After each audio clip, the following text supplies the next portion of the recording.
All right, welcome. I think everyone's here. So good to see everyone. I first want to start today's presentation by telling you that there is an English and a Spanish button at the bottom of the screen. And for those of you listening in English, I think you could just leave it off if you can hear me fine right now. But if you have any difficulties throughout the presentation with sound, or you might go to the interpretation or translation button and click English.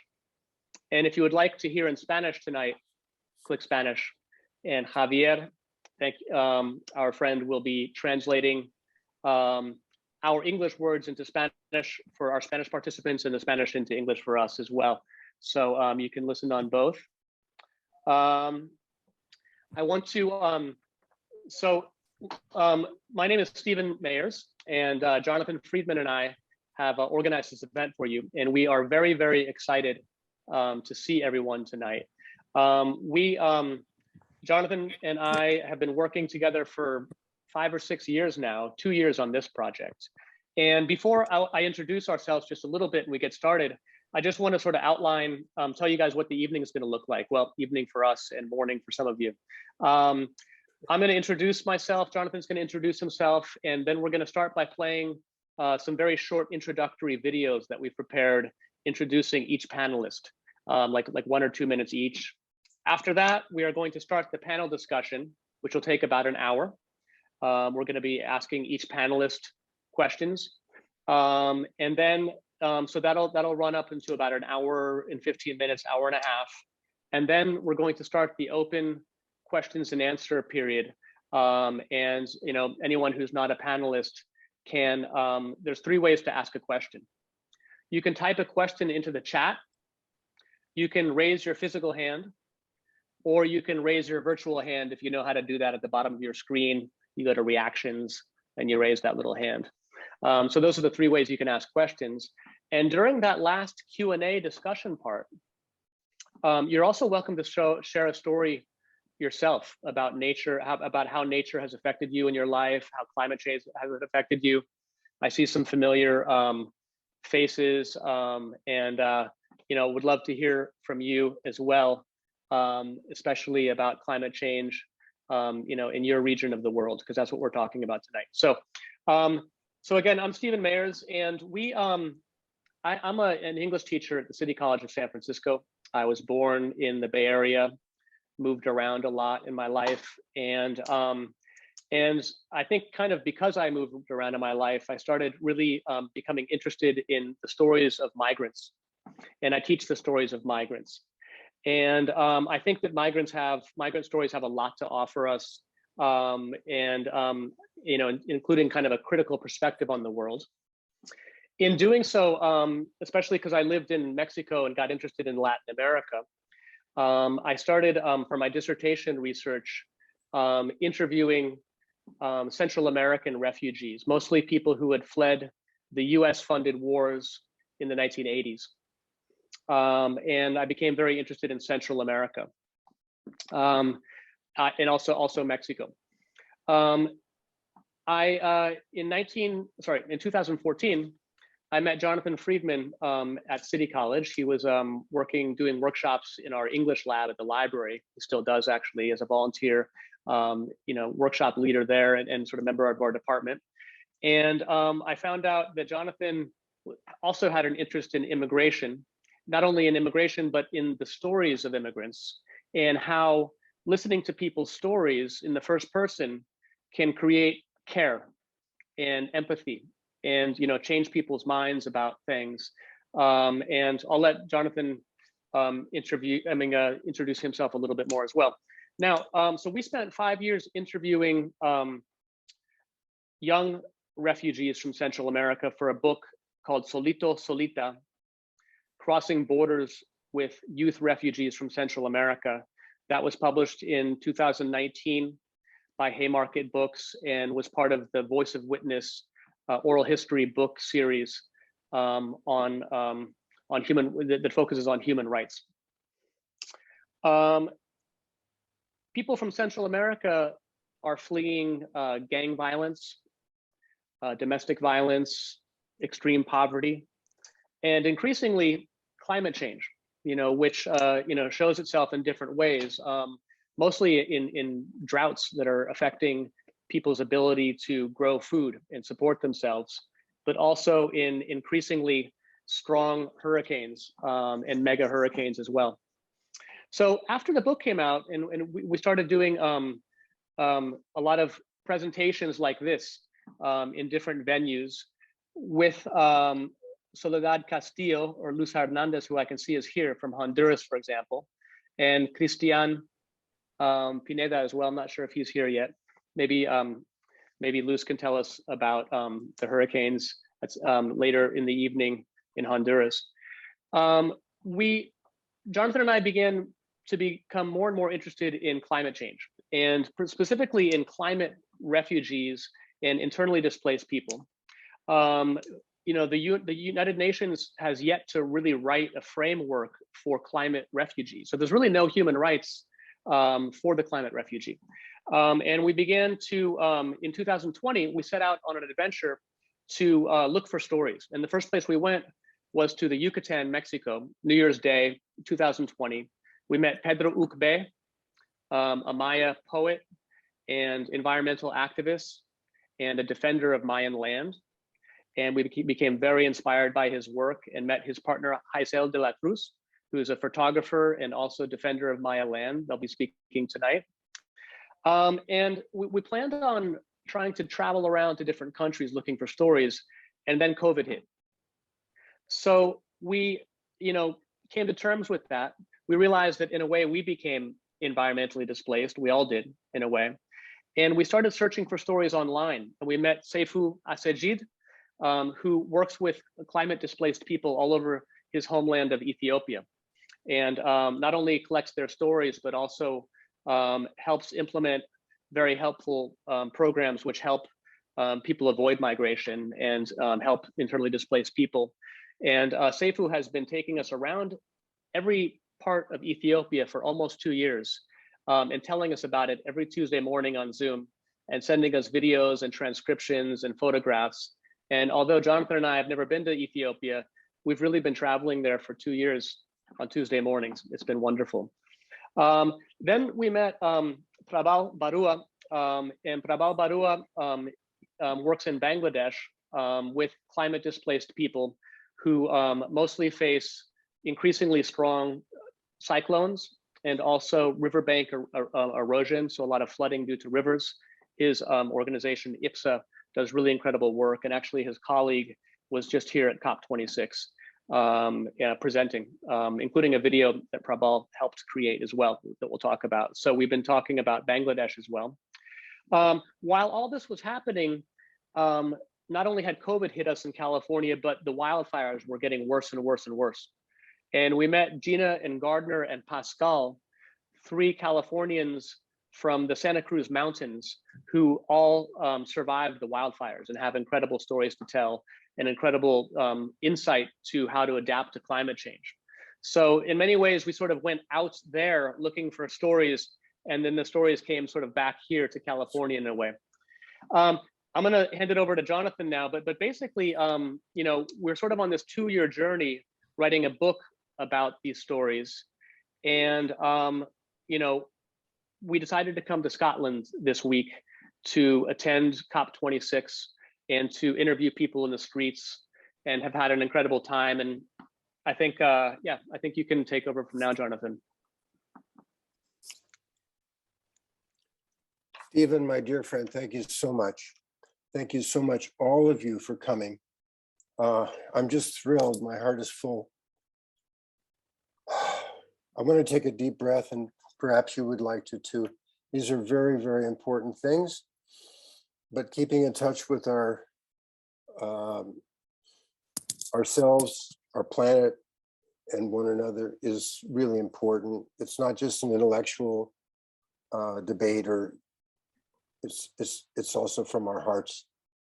So I just wanted to say that picking up from when Stephen ended the story, Isabel and I came to Glasgow, Scotland, to the COP26. and Stephen joined us here. And over the past 7 days, we have interviewed, watched, observed, listened to, debated with, and heard the cries and pleas and seen incredible people here in Glasgow who altogether were demanding, asking, pleading, crying for action. And on the last day of the actual formal climate talks, the UN-sponsored climate talks, the whole world had some expectation of what might happen here, this very important meeting. We had gone through an area where a lot of people were demonstrating and a big barbed wire fence, and we reached the end of this fence.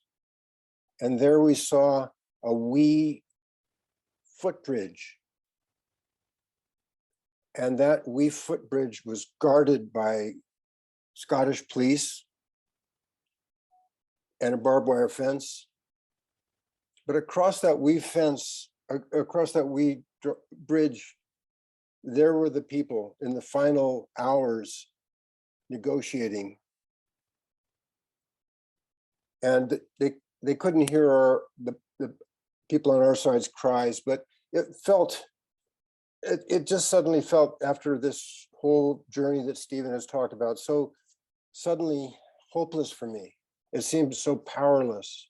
It seemed that all these voices, the world around, were not being heard. And so we walked away, Stephen and I, through this area, and I, for one, was feeling very alone, very unheard. Not just me, but I felt that we were isolated from one another. And in a word, solito, which means alone. Solito, solita, alone, alone. But I didn't really stop with that emotion, because I realized that Stephen and I have come here and met you along the journey and invited you here with us, because our mission is not solito, it's from solito, from aloneness, to solidarity with people around the world on the forefronts of climate change, people who are, parents, children, grandparents. And the leaders did the best they could given their circumstances, but the journey goes on. And it begins here for us with this meeting that we've really so excited to see you all in one place, people who are right now in different continents of the world here together and with family and friends. And so what we're going to do now is what we've set out to do, which is to listen to your voices. Stephen and I are writers, we're caring people, we've learned things, but really it's not about us. It's really about you, each one of you, the people who we've interviewed at length, the people who are watching and will have a chance at the end to ask some questions and make some comments. And so that's my goal, is to now stop talking and start listening. Thank you, Jonathan. That was really, yeah, that was a great introduction. So just to give a little context for anyone who doesn't know what COP26 is, COP26, COP, stands for the Conference of the Party. And all of the world leaders get together at a United Nations conference once a year. This is the 26th time. It was postponed last year for 1 year due to COVID. And they, negotiate on, climate change and the rules of climate change. And around that, it was called the blue zone, where only like the leaders could come in and invited people. There's also a green zone with exhibitions and many organizations and many people coming. And then there's also a lot of people in the street protesting the lack of action. And you can actually read the 8-page agreement, the Glasgow agreement that was signed on Friday night. we'll talk about that tonight with everyone else. Pedro and Haisel, remember when the COP came to Cancun? I think it was COP13, and they know that it can often be more words than action, right? Some of you might have heard Greta Thunberg's famous blah blah blah. It was in many ways a little bit more than that. If you read the 8-page report, you'll see all the verbs that begin each promise are not really promises. They're acknowledge, underscore, observe. The closest they come to a performative verb, a verb that promises action, was urge.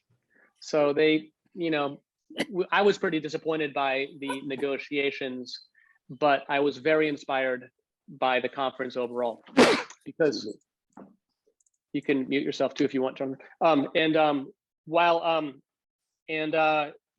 the other part of the conference is people coming together. Tonight, we're hearing from stories of people from different regions of the world about how climate change affects them, and hearing some inspiring ideas for how we can, work together to, adapt to climate change and fight climate change. So let me start by playing a few videos. It'll take about 10 minutes, and then we're going to get into our panel discussion. If anyone has any questions or concerns, please ask them in the chat. And let me share my screen here, which should work. Okay.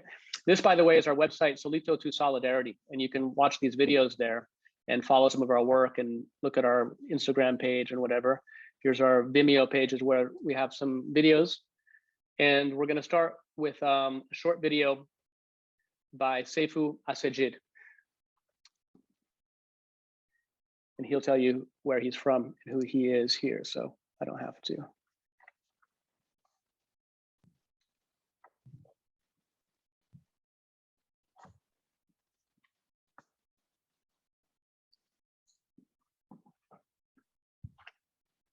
Can't hear.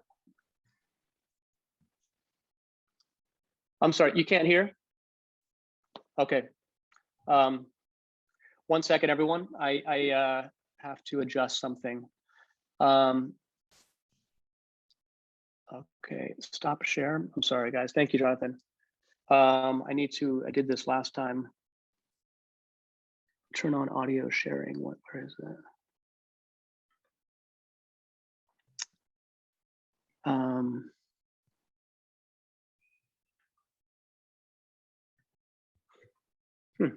I don't see where audio sharing is, like I did when we were testing this out earlier. While Stephen is doing that, I'm just going to carry on that we're going to be introducing each person with a video that each one of you created.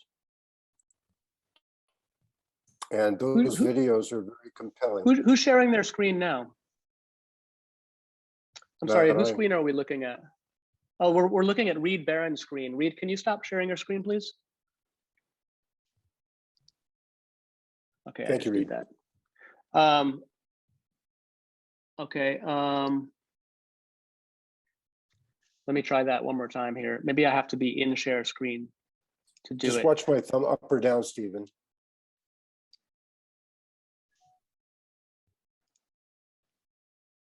There it is. I found it. Great. Thank you for bearing with us. And this should work. Let me start this video over. Tenastling ስሜ ሰይፉ አሰግድ እባላለሁ። እድሜ 51 ባለትዳርና የሁለት ልጆች አባት ነኝ። በአሁኑ ሰዓት የምኖረው ድሬዳዋ ከተማ ውስጥ በምስራቅ ኢትዮጵያ ነው። ከዛም እንግዲህ ወደ ኮሌጅ በመግባት በኮሌጅ ትምህርቴ ወቅት የጤና ትምህርትን ነበር የተማርኩትኝ የአካባቢ ጤና አጠባበቅን እዛም በመንግስት ወደ 12 ዓመት አካባቢ ሰርቻለሁ። በመቀጠልም ወደ ሴቭ ዘ ቺልድረን ድርጅት ገብቼ በተለያዩ ሙያዎች አገልግሎት አድርጌያለሁ። ካለፉት 10 ዓመታት ወዲህ ግን የኮሙኒኬሽን ስራ ነው የምሰራው። በዚህም የስራ እድል ተፈጥሮ በተለያዩ የሀገሪቷን ክልሎች የመጎብኘት እድል ገጥሞኛል። በዚህም ወቅት ካስተዋልኳቸው ነገሮች ውስጥ ብዙ ህዝቦች በአየር ንብረት ለውጥ ሲፈናቀሉ በረሃብ ሲጎዱ እንዲያም ሲል ደግሞ ከፍተኛ የሆነ ችግር ሲደርስባቸው የነሱን ድምጽ ሆኜ በተለያየ ታሪካቸውን በመዘገብ የተለያዩ ሚዲያዎች ላይ እንዲቀርብ አስችያለሁ። እንግዲህ ይሄ የምሰራበት መስሪያ ቤት ግብረሰናይ ከመሆኑ ጋር ተያይዞ በተለያየ ጊዜ ተፈጥሮ አደጋም ሆነ በሰው ሰራሽ አደጋ የሚጎዱ ህዝቦችን የሚደግፍ ከመሆኑ ጋር ተያይዞ የኔ ስራ ደግሞ በተለየ ሁኔታ እነኚህ ድጋፍ ያገኙ ሰዎችን ግለ ታሪክና ያላቸውን ሁኔታ በመዘገብ ታሪካቸውን በመጻፍ ለተለያዩ ሚዲያዎች እንዲበቃ ማድረግና ለተለያዩ የገንዘብ ማሰባሰብ እና ፈንድሬዚንግ ፕሮግራሞች ላይ ታሪካቸውን ለዓለም ማጋራት ነው። በዚህም ተፈጥሮ መዛባት ምን ያህል ጉዳት በህዝብ ላይ ያደረሰ እንደሆነ ህብረተሰቡ ዓለም ህዝብ እንዲገነዘብ ለማድረግ ችያለሁኝ። እንግዲህ የሁላ ተሞክሮዬ እንደሚያሳየው የተፈጥሮ መዛባት የአየር ንብረት ለውጥ በሰዎች ላይ ከፍተኛ ጉዳትን እያደረሰ እንደሆነ እኔ ራሴ አንዱ በህይወት ያለው ምስክር ነኝ። ከዛም ውጪ ደግሞ በስራ አጋጣሚ ሆኖ የተለያዩ ሰዎችን ባነጋገርኩበት ጊዜ ችግሩ ከጊዜ ወደ ጊዜ እየከፋ የመጣበት ፍሪኩዌንሲው እየጨመረ ያለበት ሁኔታ ነው ያለው። ብዙ ሰዎችም በዚህ ጉዳት እየደረሰባቸው ነው ያለው። ስለዚህ የዓለም ህዝቦች ተባብረን ይሄንን ችግር ካላስወገድን ችግሩ ተባብሶ ዓለምን እስከ ማጥፋትና ዓለም ለሰው ልጅ እና ሌሎች ፍጥረታት አስቸጋሪ ሁኔታ እንደሚሆን ያሳያል። Okay.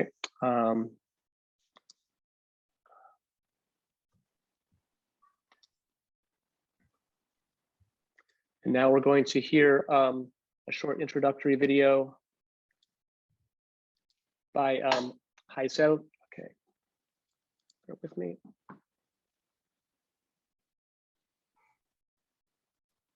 Haisel de la Cruz from Yucatan, Mexico.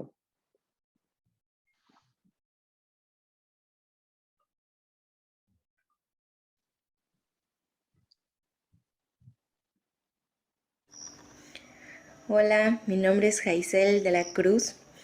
Yo vivo en la comunidad maya de Buxos, en Yucatán. Soy integrante de la Asamblea de Defensores del Territorio Maya Muchimbal. Esta asamblea surge por la preocupación de la llegada de megaproyectos a nuestra península. Vimos cómo estas empresas están deforestando grandes cantidades de tierra, están acabando con la vida de los animales, están acabando con la vida de las aves y también están acabando con nuestra vida maya, nuestra vida comunitaria. Con la destrucción de la selva ya no tenemos los materiales para realizar nuestras casas, ya no tenemos los espacios para hacer nuestras milpas, para producir nuestros alimentos, pero también ya no tenemos ese espacio para nuestras celebraciones, toda vez que nuestras celebraciones siempre los hacemos debajo de los árboles, con el canto de los pájaros, lo hacemos entre todos los seres que vivimos comunitariamente en este territorio, con los vientos, con la lluvia, con el fuego. Y estas celebraciones es justamente para celebrar la vida, nuestra vida comunitaria. ¿Qué vida podemos celebrar si ya todo está deforestado? Esto es lo que nos llevó a organizarnos como Asamblea de Defensores del Territorio Maya. En la asamblea tenemos muy claro que la tierra no la vamos a vender ni la vamos a rentar. Muchas gracias. Thank you, Haisel. I'm going to put everyone's organizations up in the chat throughout the program tonight so you can learn about the wonderful work that our participants are doing and how to get involved as well. Now we're going to hear from Haisel's partner, Pedro Ucbe, also from Yucatan, and he will introduce himself as well. Oops, wait a minute. Bishabelesh Inkabai Pedro Ucbe, Ukahnalilen Buxos, Yucatan, México, Kimakinwol, in Tsikbaltawetelesh Tile Ekina, Lemeyahkin Betik Woitinkahala, intak pahal ichilum emolai kukabaintik much shimbal, tial kapatak kalantik le klumila tumen uyabile nukuch mako kutalo ubeto nukuch meigobo, tanukinsko bekasho, tanukinsko balcheo, tanukinsko ikelkab, tanukinsko lelolobo, tontune bashkbetike ek kalantik klum tulakle masho maya winiko maya mako yetel tulakle masho meyahtkop lekasho tak kalantik le klumila letik betik lebetke kimakin wol upahtalin waiktesh bash meyik betik yete bish kmuchkubatiak Oops. betik le meyaha yetel kalantik klumil. Thank you, Pedro. And we will now hear, I wanted to play a little video, but introduce it here, of Gina and Garter Lund, who both survived the huge fire, the CZU lightning complex fire in the Santa Cruz Mountains. And they lived on top of Last Chance Road, a very beautiful spot in the middle of Santa Cruz Mountains on top, looking over the Pacific Ocean. And they're going to talk about their experience as well as the work they're doing now to mobilize the community and to participate in growing indigenous trees and plants. So I wanted to share this little video. I think you'll agree that it's a beautiful area. And you can see Where are we?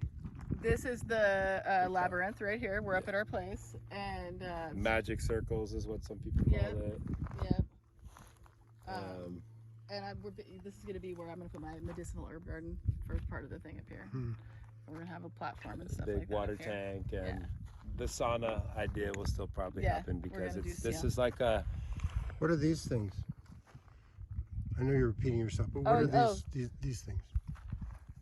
Well, they correspond with what they are is when you stand in the center of the concentric circles here on the solstices, the summer and winter solstice, and the autumn and spring equinoxes, the sun sets right through the center of each, and summer through the center of winter, the hole. Through the center of the hole. Yeah. So when the sun's setting, it shines right through the middle. Summer and then winter. And if you look on, be careful where you're walking. That's because if you imagine, the sun makes a bigger arc and gets all the way over this side. If you look on this side, there's a couple of markings. The way that we're looking, I mean, it's pretty much. And these are all remnants from the house.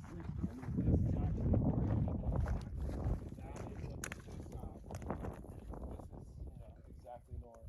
And then east and west. I'll go get that. okay. So this property over here, she just had. All right, just gonna about 5 more seconds. But you can see the effect of the fire there, of course. And this was about 6 months after the fire, no, close to a year after the fire, I should say, and things were starting to grow back. So let me go to the next one. Okay. And now we're going to have a short introduction by Prabhal Barua, who works with Youth Power in Social Action, an incredible organization in Chittagong province of Bangladesh. And I will play you this one. Prabhal Barua, working in IPSHA, Bangladesh as a program. Let me start that over because it was a little bit quiet. This is Prabhal Barua, working in IPSHA, Bangladesh as a program manager of climate change adaptation issue. Bangladesh is highly vulnerable to climate change because of frequent outbreak of cyclone, flood, coastal erosion, and other natural disasters, which causes enormous suffering for the coastal people and also people of Bangladesh. Last year, the cyclone flood killed 10,000 people and displaced more than 7 lakh people in all over the Bangladesh region. We are wishing best of luck for the COP26 conference in the Scotland. Thank you. Thank you, Prabhal. And lastly, we're going to watch a short video that Jonathan's going to introduce by Ibrahim Chan, who we just met yesterday.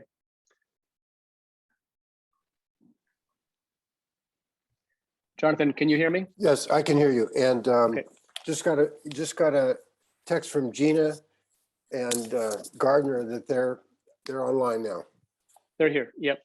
Thank you. So I want to introduce someone we just met 2 days ago, Ibrahim Chan from Benin. And of all the many people we met here in Glasgow, we've become really friends with him. And we wanted to share his video, which I just recorded yesterday at the Art Museum. Okay, let me turn the volume on. Thank you. Hi. So, hello. My name is Ibrahim Chan.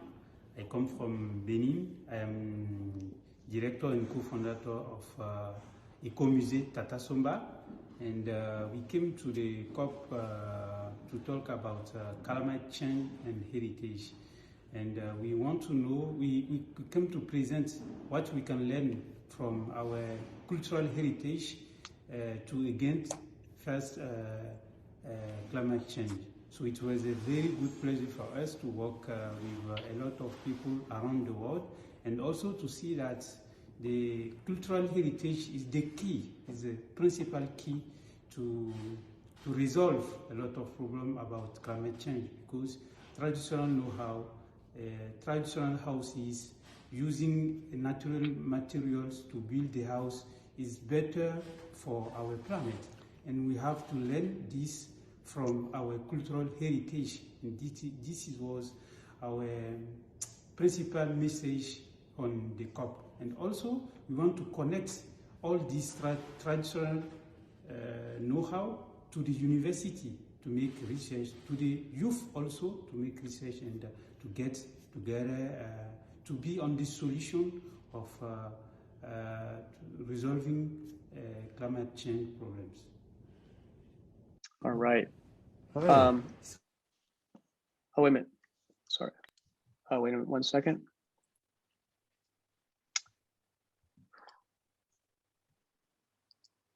Sorry. Okay.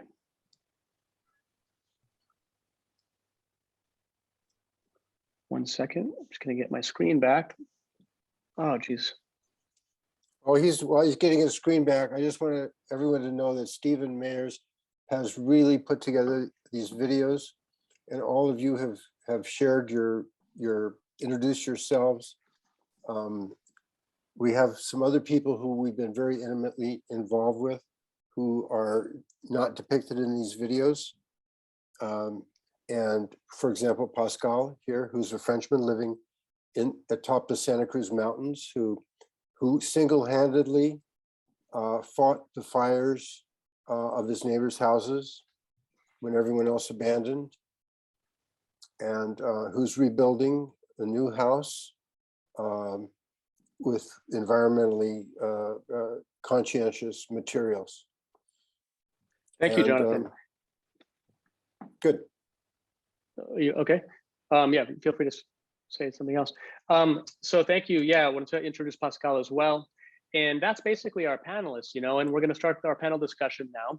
And I'd like you guys, those of you in the audience, to be thinking about these themes. And after we do our panel discussion, like I said earlier, we're going to have a Q&A, and you can ask a panelist a question or share a story yourself about how nature has changed, how climate has changed in your region, and perhaps about how you or people around you are adapting or could adapt to the changes. So I'm going to start with Seifu today in Diradawa, who you guys met in the video here. Seifu, I wanted everyone to talk a little bit about what their nature was like. Tell a story about what nature was like when they were a child growing up, what their relationship with nature was. And I thought, Seifu, if you could bring us back to that moment when your mother took you to cut trees down because she had no other way to support you and your siblings at that moment. And, you know, tell us, you know, a little bit about what this memory means to you.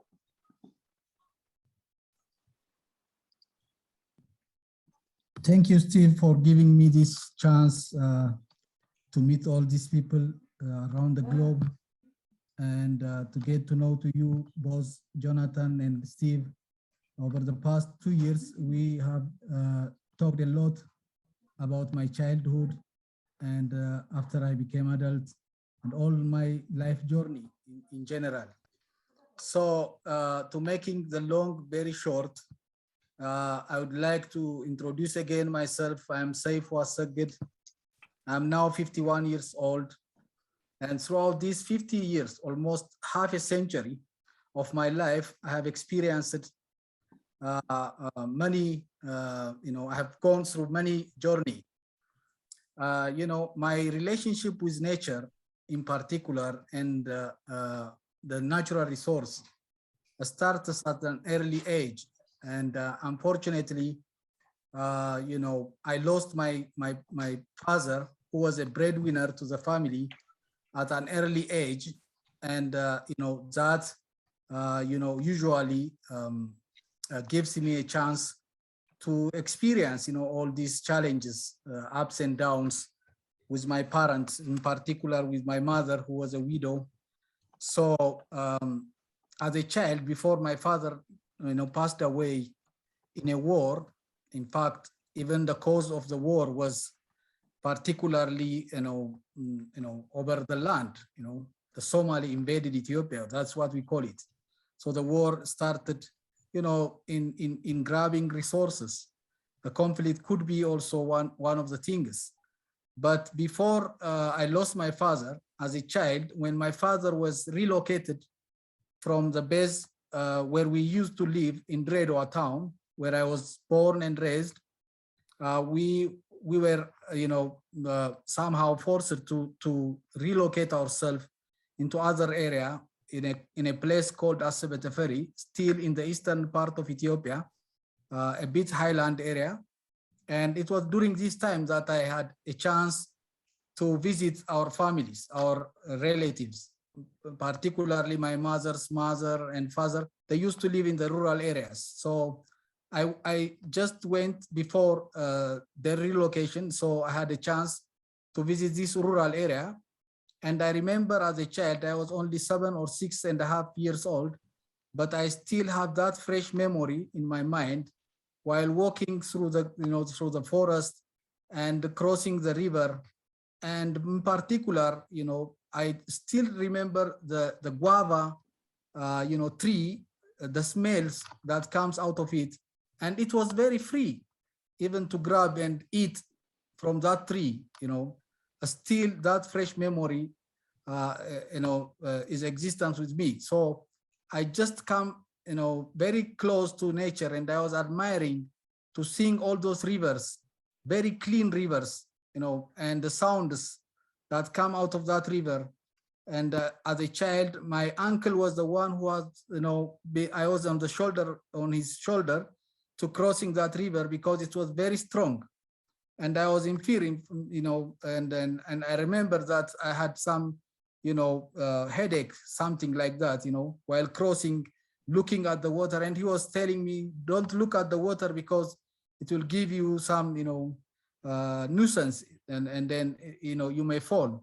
So that's something that I remember. And going to my families, they used to own, a lot of livestock, sheep, goats, and cows. They used to milk about 4 or 5, cows at a time, and they were somehow, better of families. So I remember having honey, having this milk, and sitting around the fire and discussing and talking, a lot of stories and about their day. All these things were related to nature. So I was going with them into the farms. They used to produce very, a lot that was sufficient, and even sometimes surplus that they could sell and earn some income out of it. So I was happy. I was very happy, and eating everything, having roasted maize, and all the smells and the food were very much of interesting. So following that, once my father came for the last time, and he he just say goodbye to us all, and he was going to the Ogaden, as you may know, the eastern part of Ethiopia. And it was almost 2 or 3 months after that the war started.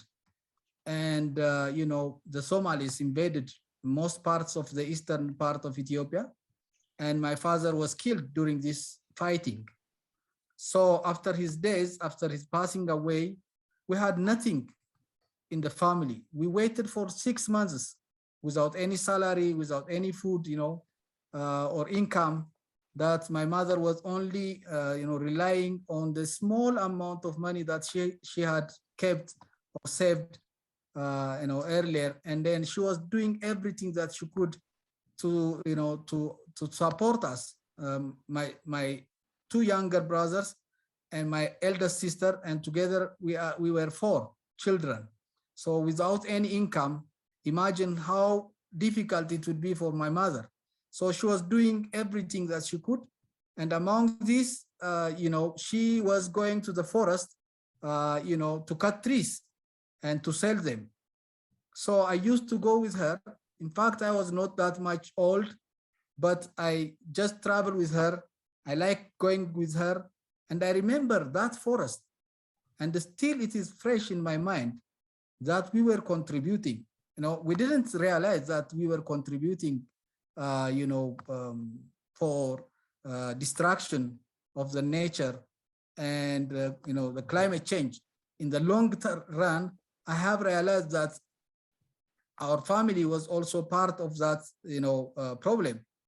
And also, you know, we have to give an alternative livelihood means to families in order to, you know, protect them or prevent them from going to the forest and cutting. So at that time, even though there were some protection that has been done by government, but it was not as such, you know, a problem being considered in the long term and its impact. The education was not there. Nobody knows what will happen if trees are being cut down. So before that, you know, as I said, at an early age, I remember rainfalls were sufficient and enough to produce, but that didn't last longer. It was only, you know, 7 or 8 years after that I have realized that, you know, cutting trees could in fact, you know, bring change in the environment. So, thank you. Thank you, Seifu. Yeah. Maybe we should. I want you to pick up after on nature now and how things have changed and how that affects your work. But yeah, maybe. Yeah, thank you for sharing that. Do you want to add one more thing before we go to the next? One more thing. Yeah, you yes, know, please. What has, you know, always I remember that my mother had no any option but has to cut the trees. But following that, you know, after 8 years, after me traveling, you know, being given a chance to travel to Cuba, and then returning after, you know, returning from Cuba, in my life that I will always remember was the 1985, you know, drought that Ethiopia has experienced. And later on, I have learned that, you know, the problem was because of the lack of rain at that moment. And this was associated with, you know, degradation of nature and plants. So when I think of that moment now, I think of that, you know, people would have been given a, you know, alternative means in order to prevent and protect the environment. And that could be of also my family, one of those people who should have been, you know, given a, you know, an alternative means of living.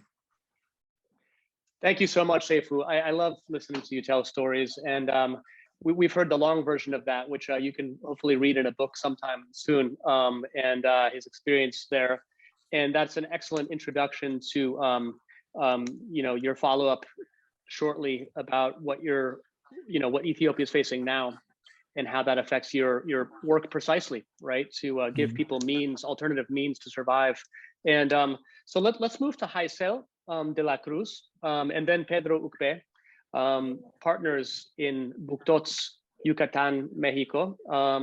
And Haisel, I also want to ask you, what was your relationship to nature when you were young?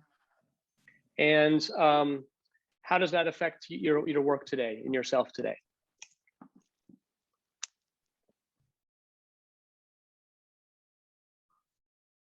Sí, muchas gracias por el espacio para poder participar hoy aquí con ustedes y poder contarles un poquito.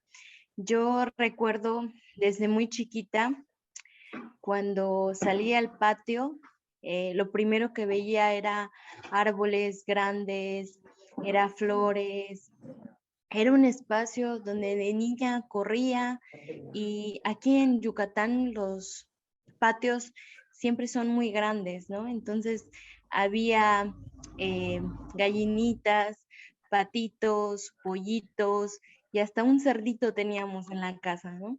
Entonces ahí pasaba horas jugando con unas muñequitas que mi mamá hacía de barro, porque nosotros crecimos y aprendimos a hacer piezas de barro, que es un tipo de arcilla o masa que se llama alfarería. I can't hear the English translation, Javier. Okay, I can. Why don't you switch to English? And actually, if anyone else is having difficulty, this is a good opportunity to go to translation at the bottom of your screen and click on English if you're not already there. Interpretation? Yes. Okay, thank you. I started to interrupt.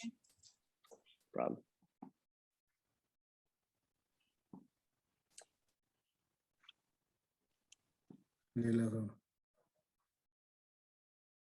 ¿Sí pueden continuar? ¿Está bien? ¿Puedo seguir hablando? Sí, gracias. Ok. Bueno, les decía que cuando yo era chiquita, pues crecí en el patio de mi casa, o sea, en este espacio que hay después de la casa, que estaba lleno de árboles, donde habían animalitos, habían gallinitas, pavos, cerditos. Y pues yo de niña corría y crecía en ese espacio y jugaba en ese espacio.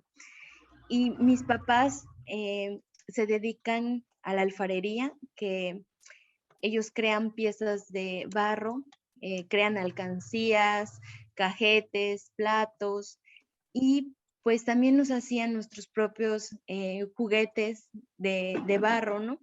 Y nosotros igual jugábamos, era nuestra plastilina, ¿no? Entonces nosotros jugábamos a crear nuestras propias piezas y jugábamos ahí en el patio, ¿no? Y la naturaleza no era una cosa externa, sino nosotros también somos naturaleza. Y ahí nosotros crecimos, de ahí nosotros aprendimos, y este pensamiento lo formamos justamente ahí. Creo que este es un espacio importante, porque es un espacio de educación que tenemos desde niños.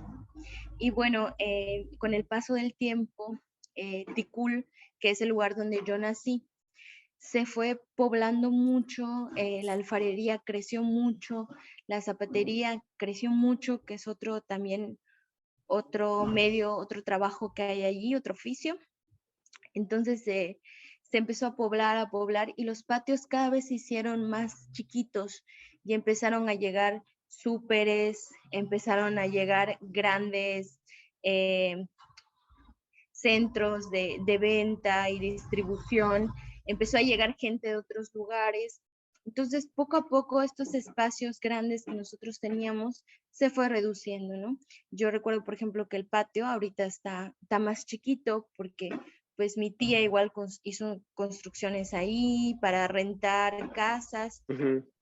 Y bueno, ese espacio se fue acortando. Hoy por hoy es muy difícil se ha hecho muy difícil nuestra relación con la naturaleza en ese sentido, pero tenemos el barro y seguimos ahí con este espacio. Thank you, Haisel, so much. Actually, if you do speak Spanish, on our Instagram page, we have a link to Haisel telling the story of growing up making pottery in like a 1-hour version, which is absolutely beautiful. And I urge you to see that on Radio Chimbal. Now, I'd like to ask Pedro the same question. And then I just want to tell everyone, because Prabhal Barua, our guest from Bangladesh, it's almost 1 in his time. I'm going to have him answer both questions afterwards and talk for about 10 minutes, and he might be logging out early tonight. So I just wanted to tell everyone that, because, and thank Prabhal again for coming to an event at midnight 2 nights in a row. Yeah. Okay, well, actually, let's do Prabhal now then, and then I want to circle back to Pedro to hear about childhood on the Milpa. But first, Prabhal, you can tell any story you want, but I thought, you told us that the incredible story about experiencing a cyclone when you were a child and how that affected the work you do today. Maybe you could speak for a little while about that, if you want. Yeah, and Bangladesh is a disaster-prone area, so we frequently experiences on affected of cyclone, storm surge, water logging problem. So from my childhood to present life, I regularly observe the destruction of cyclone in the coastal area or in other area. In my childhood, I saw in 1991, when I was 11 years old. At that time, super cyclone happened in Bangladesh, and at that time, 130 people died in the coast, southern Chittagong, southern Bangladesh, and 50 lakh people lost their houses in the coastal area and also hilly area because of high storm surges. And we frequently, and at that time, we saw that we observed very much destruction of condition of that cyclone. And this, in the 1990 cyclone, was categorized as number 5 rate cyclone, which is still high destruction of the cyclone, our school, our educational system, and people also found that in different parts of Bangladesh, different roadside, and still from 1991 to 2021, still coastal area is unprotected in Bangladesh due to the huge destruction of that part. Still some part are covered by the embankment, but still many areas are unprotected because huge destruction at that time in 1991. And in different parts last year, in 2021, we found, we observed, happened there are 2 cyclones and huge flood occurred in Bangladesh. And last year also 2 cyclones occurred.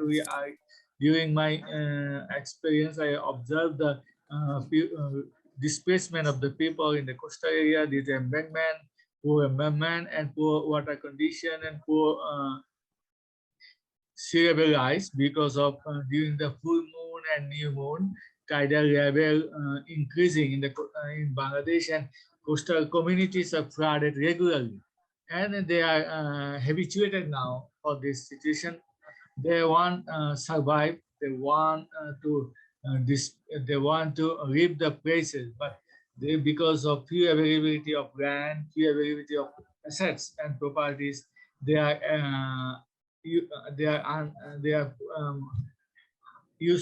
helpless to go other places, or the economic condition is very poor for migrated another places to survive.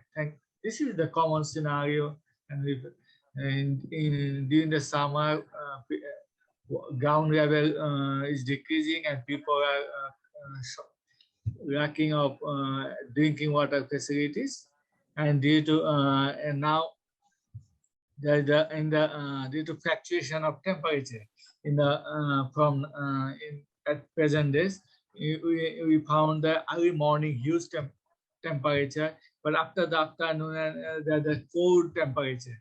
so the fluctuation of temperature also huge problem in the as a climate in Bangladesh, and also in our winter season, our drinking water is come from the water supply authority by Bangladesh, but during the winter season, and now there because of no rainfall occur, salinity entrance from the storing water to freshwater river, then the biodiversity also losses, and we are forced to take this salt water for drinking and other purposes because of no rainfall, and also fluctuation of climate in Bangladesh is changing.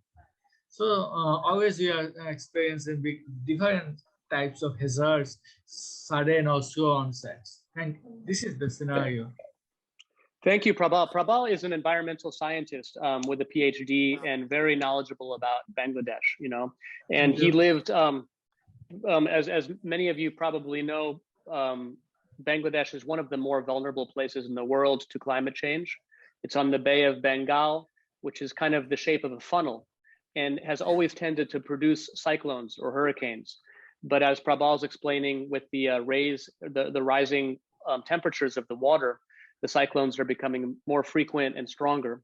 Then there's a lot of rivers in Bangladesh, and a lot of water comes through Bangladesh to the Bay of Bengal, and a lot of riverbank erosion. In fact, right behind Prabhal in the screensaver, you can see some of that riverbank erosion.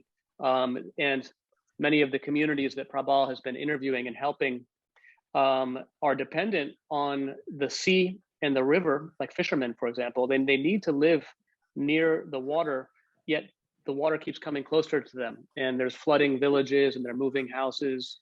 And Prabhal, while we still have you here, maybe briefly, you could tell us a little bit about the work that IPSA does. And I just wanted to take the opportunity to mention that Prabhal's colleague, Mohammed Shahjahan, who could not make it tonight, was actually in the Blue Zone at COP this week, giving a presentation with IPSA about Bangladesh that Prabhal helped create. So that was pretty amazing and inspiring. So I put IPSA's link in the chat. Tell us a little bit about what the many things that IPSA does, Prabhal, if you would. Yes. Thank you, Mohammed Shahjahan, presenting in COP26 about the loss and damage scenario of climate-induced migration in southeastern coast of Bangladesh. He presented our research finding of how many climate-displaced people are living in the coastal area, and what are the sufferings, what are the rights, and what will our action in IPSA for sustainable relocation of displaced people.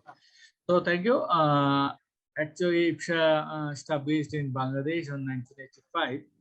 I mentioned earlier that 1991 super cyclone is occurred, and from that point, 1991, IPSA working on huge program on financial and sustainable livelihood program for disaster affected people from the 1991.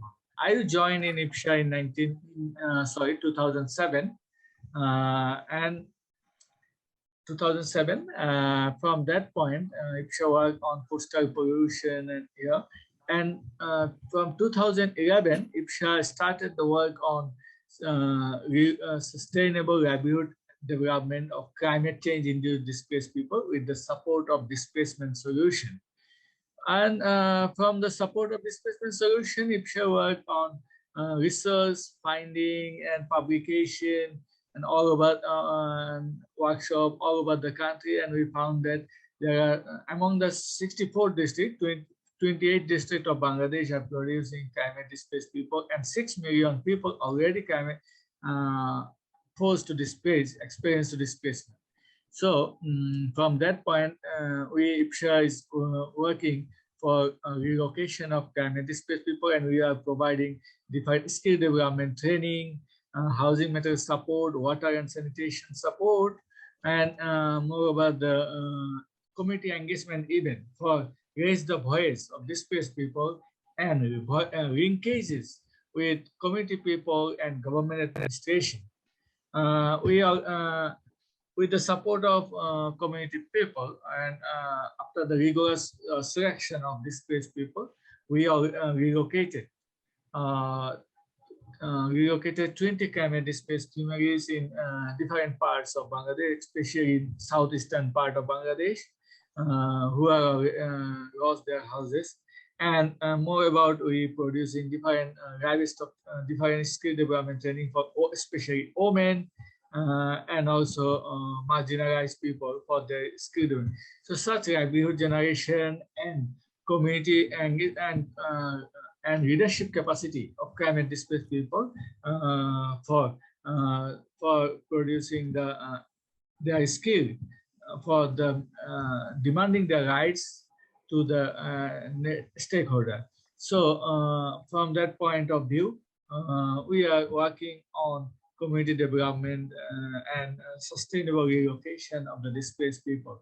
But the problem is there are so many millions, so many people of climate change affected people in Bangladesh, but we are working on few people. So this is the gap of demand and supply of input. This is the as a frequent experience of displacement of the people, and we found that so many people are asking us for their support, but we cannot producing so many assistance to them. But we have a dream for the new land for lost land and new homes for lost home people very soon. Thank you. Thank you so much, Prabhal. The work they do is absolutely incredible. And tonight we're hearing a little from a lot of people, and we're going to have more events in the future where we hear more from fewer people, in greater detail. That's kind of our idea. This with the People's COP26 is to sort of hear from all over the world. The different levels that IPSA works on, I find incredible. From scholarship and studying, the crisis with climate displaced people to actually building houses for people. There's always more we can do. And also this rights-based approach where they empower people to speak up from themselves and ask for rights from the government, and they help that people do that. Pedro can talk about that soon with what they do a similar approach in the Yucatan. And I just wanted to say one more thing about Prabhal too before I move to Pedro. But as I was mentioning before, there are no real human rights for refugees, for climate refugees. The UN hasn't written any rights for climate refugees and climate displaced people. Well, IPSA is working with a couple of other organizations to and has already drafted what are called the Peninsula Principles. And you can Google the Peninsula Principles and read them. And these are a framework for human rights for climate displaced people, which is, I could see the UN adopting that. Hopefully they will one day. And, these apply not only to people in the peninsula, but also all over the world. And it's really incredible work on the rights level as well. So yes, Peninsula Principles was adopted, drafted in 2014. And in Bangladesh, for easy translation of Bengali, we translated it in English to Bengali in 2015. And UN also body is trying to adopt it internationally, and we are and with the support with the main team of Peninsula Principles, Bangladesh government recently drafted or finalized the National Strategic Plan for Climate-Induced Displaced People. This is huge achievement for us, and hopefully, if the policies will utilize effectively and practically, the solution of the displaced people can something solve. Yes, absolutely. Thank you so much, Prabhal, and thank you for coming at midnight, and tuning in. So stay as long as you want tonight, Prabhal, and thank you so much. I think I'm going to move to Pedro, if that's okay. And I thought, Pedro, you could share with us what it was like to wake up in the morning on the milpa in Yucatan, and later you can tell us about the work you're doing now. What was it like on in the morning on La Milpa? And also, what is a milpa? You can tell people what the milpa is. Sí, claro. Nosotros crecimos en la milpa. Es un plantío de maíz, pero es mucho más que eso, porque en este espacio sembramos alrededor de 60 productos que nos sirven para sobrevivir, y la intención de hacer una milpa no es la de producir a gran escala para la comercialización, sino la intención es que la familia pueda tener asegurada la comida, y por eso la diversidad de productos que se dan en este cultivo. Pero además, cuando amanecemos en la milpa, cuando despertamos en un espacio como es este lugar, lo primero que escuchamos y con quienes nos conectamos armónicamente son justamente los pájaros. Los pájaros que hablan también nuestra lengua maya, se comunican con nosotros. La lengua maya es onomatopéyica, y por eso podemos hablar con ellos, podemos cantar con ellos, podemos inclusive echar relajo con ellos porque hablamos el mismo idioma. Y además, con esta melodía, con este sol que comienza a nacer, una de las cosas más hermosas que tenemos es la diversidad de colores que se dibujan en el monte, en la milpa, en las veredas, y estos colores que son por lo general muchos tonos de verdes que se dan en la vereda, pero que a veces están matizados por los colores de las flores que se dan, sobre todo cuando empieza la primavera. Aquí encontramos también en el monte, en la selva alta, algunos árboles que también son frutales, que son silvestres y que nos dan para comer. Estos árboles nos permiten, entre otras cosas, alimentarnos, pero también hay una clase de bejuco que nos da de beber, tiene agua, y el agua nos sirve igual, que es agua limpia, agua pura para beber. Basta con cortar el bejuco y entonces deja chorrear una gran cantidad de agua. Y bueno, también encontramos en estas plantas nuestras medicinas. Nuestra medicina que está en cada una de las plantas, en cada uno de los árboles, en la misma tierra, en los cenotes que tenemos. Sobre todo, el lugar donde yo nací está a la orilla de un cenote, y este cenote en las mañanas de primavera está abarrotado por una gran cantidad de pájaros con quienes nos conectamos. Esa niñez que tuve, que considero que es un privilegio, es un privilegio porque pude mirar árboles que tienen entre 100 a 200 años, que son árboles grandes, enormes, y que a día de hoy han sido todos talados por la empresa Monsanto para el cultivo de la soya transgénica, y que eso es justamente lo que nos duele muchísimo. Entonces, hoy vemos un espacio donde los niños ya no saben jugar más que un teléfono. Vemos un espacio en donde no conocen los colores, en donde no conocen los árboles, en donde ya ni saben jugar entre sí, sino solamente se distraen con un aparato que le llaman inteligente y que les hacen pensar que el aparato es más inteligente que ellos.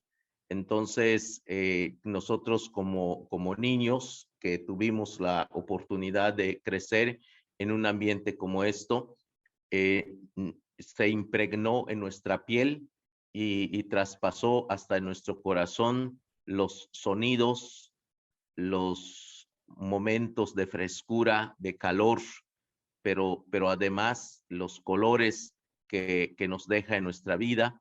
Y creo que esto es lo que nos ha llevado a luchar, nos ha llevado a defender nuestro territorio a día de hoy, y por eso no estamos dispuestos a renunciar a esto. Esto es un poco lo que quiero compartir con ustedes, y que les agradezco muchísimo este espacio y también el generoso corazón que ustedes tienen de abrazar nuestra causa. La verdad, les abrazo con cariño, con alegría por esta oportunidad. Muchas gracias. Thank you so much, Pedro. I love hearing you share your stories about the milpa. I literally dream about them, about the birds speaking the language, and about how, you know, when a certain bird came out at a certain time, it would tell them when to plant the corn, when to harvest the corn, and the interconnection between the animals, literally in language. And therefore, the destruction of nature in the Yucatan is not only the destruction of physical nature and, you know, food, but it's also the destruction of the Maya culture and the Maya language, and because everything is interconnected.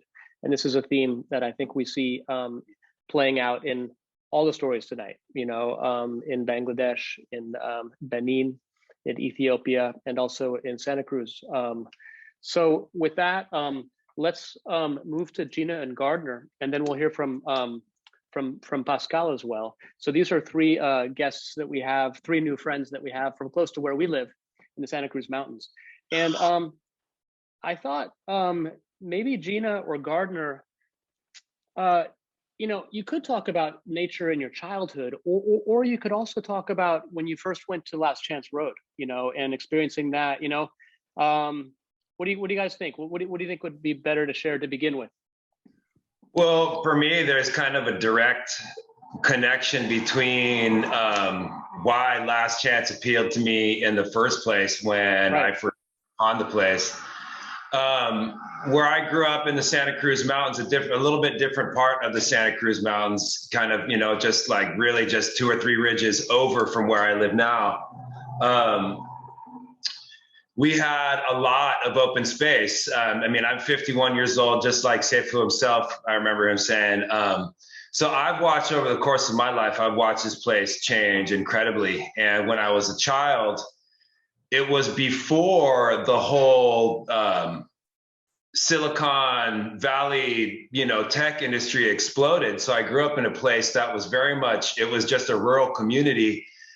And so from my childhood, we had a lot of open space to run around in. I mean, a lot of open space, acres and acres, and people knew each other. The community was very interconnected. It was very safe. You know, I mean, that's the one thing that if I ask my mother now, one thing, like, how did you feel? Just, you know, pretty much kicking us out of the house early in the morning and just go find something to do, and literally having just hills and hills to run around on, and being basically gone until, okay, we finally got so hungry we had to go back home. I mean,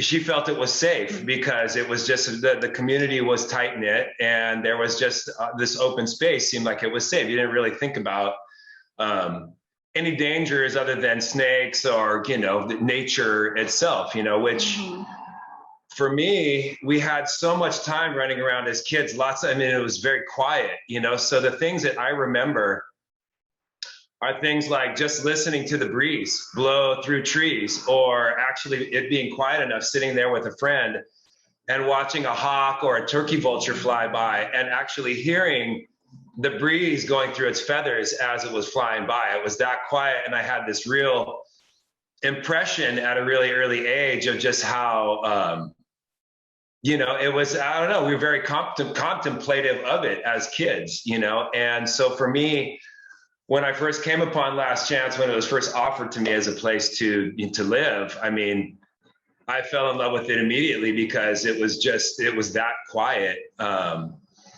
and peaceful. And along with the fact that it seemed like a place that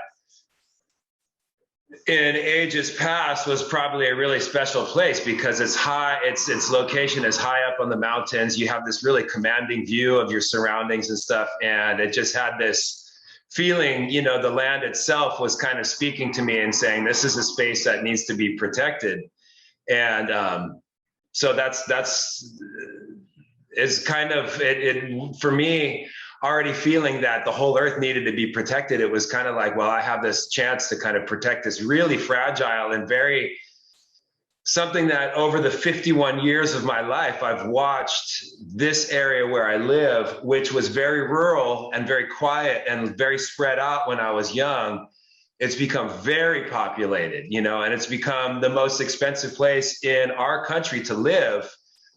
And so there's been a lot of development at the cost of nature itself. And so nature is very fragmented now. Like if I went to the same place, the same area where I grew up, there's barbed wire fences and property lines very clearly marked everywhere. And there are no children running around in those hills anymore because of that, you know? So there's this whole lack of interaction with nature, you know what I mean? And a lot of those homes are just really, they're a closet community for people who work somewhere else, you know, and they just come home and they spend their evenings there and wake up in the morning and leave there. They don't have a real deep connection to this space that I grew up with. And so I grew up watching this space kind of change so drastically around me that I realized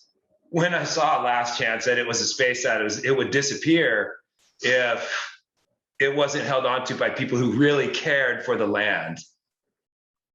So that's kind of my story about that, you know, why I just feel so compelled to hold on to this space. And I just want to say that it's beautiful because so now our children have that space to run around free.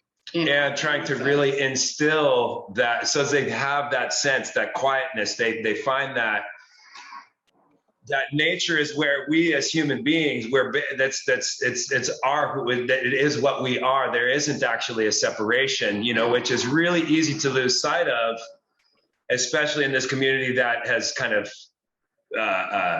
changed over the course of my life, you know, and especially with all the technology. I mean, this is like the ground zero of technology in America. And I mean, just like, you know, I think Pedro was mentioning, the kids just are stuck in their telephones. I mean, it's happening here as well, you know, and there's a very little connection to nature. So we're really, you know, proud that we can at least offer our own children that space for that solitude and be able to find themselves and how deep that connection really is.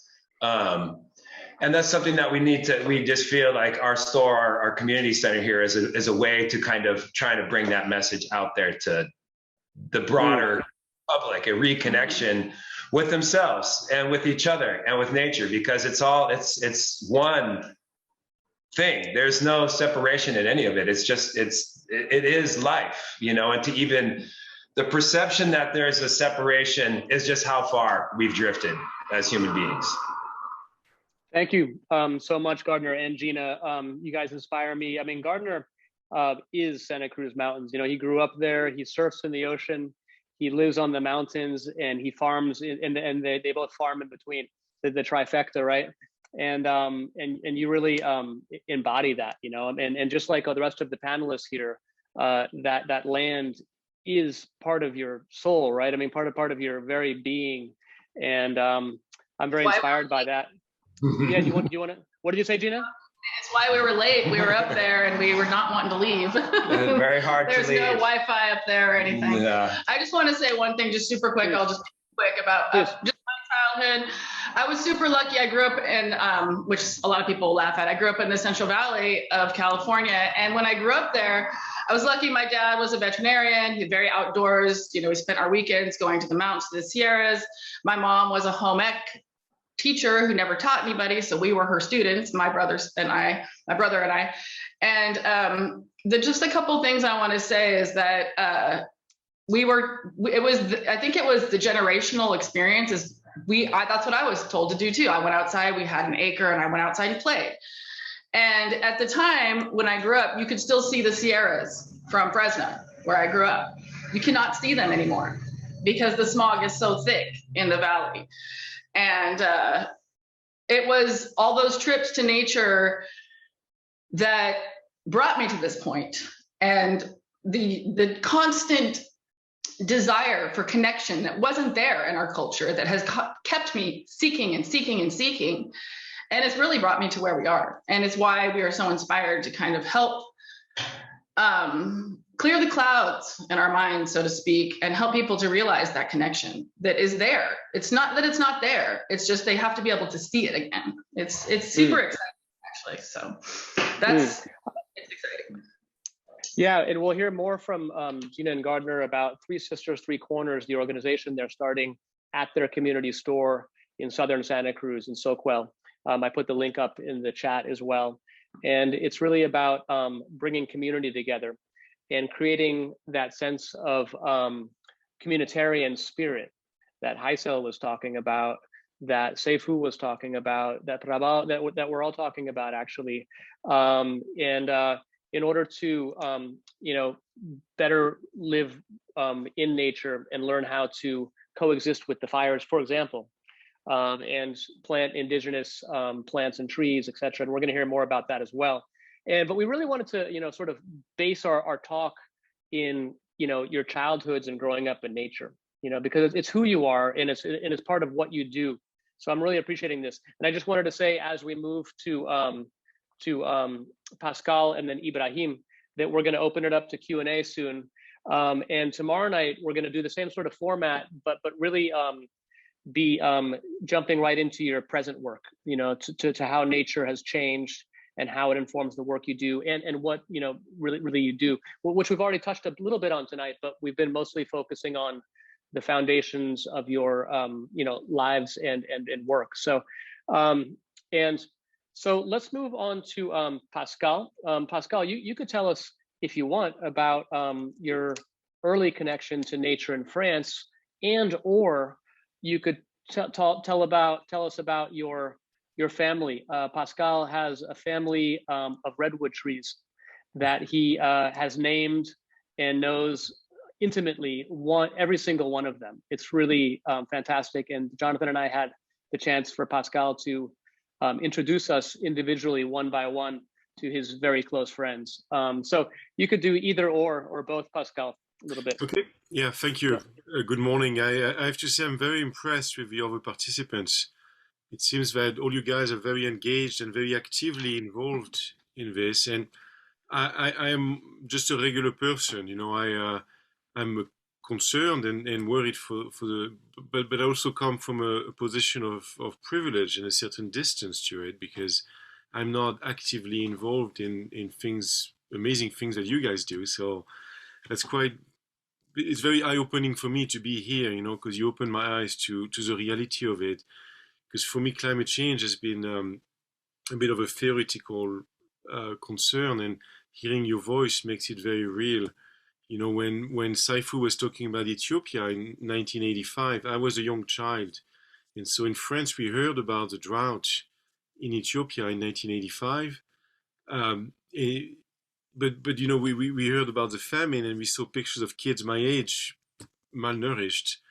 But then we also had music concerts. So that was our answer to it, was not so much looking at the root cause of deforestation and droughts and climate change, but we raise funds with music concerts in France. So that's what I remember. The same thing with Bangladesh, where from France we are so far removed that it becomes kind of a distant problem that affected me emotionally, because I was a child when I heard about Bangladesh. And so, but anyway, so I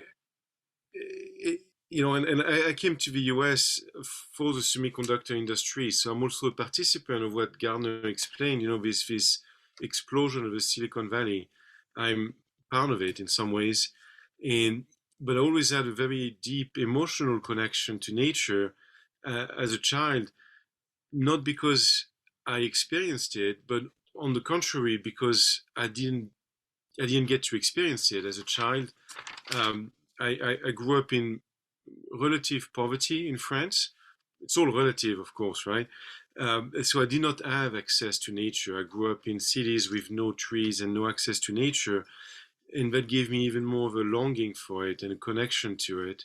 And just yesterday, I was talking with my mom, and she reminded me of this time where we went somewhere where there was a park, and I got lost. And what I did is that I climbed up a tree to read a book, and my mom was looking for me, and I was hiding in a tree because this is where I felt good. I felt good just on top of a tree and reading my book. I didn't want to go down. I refused to come down from that tree. And so anyway, since I was a kid, I always dreamt of being in the mountains and in nature. And when I was looking for a property here, that was on top of my list.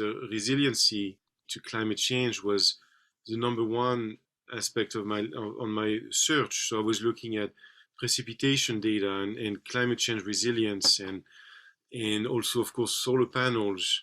So the orientation of the roof for solar panels and having an electric car. So I'm trying to do my part, but I come from a very different perspective as you guys, and I'm very impressed with what you do, and it's very inspiring to me. And so then, for me, the climate change was a very theoretical thing. It was something that was not touching me directly, because it was more something that I would think about, and I would, choose a property which would behave well, or I would drive an electric car and do my thing. But now, since last year and the fire, the reality has come to meet the theory, and now I can see it. I can see climate change as a reality, and I think it's a great eye-opening for me too, to see that. Similarly, I was trained as a firefighter, but it's very theoretical training.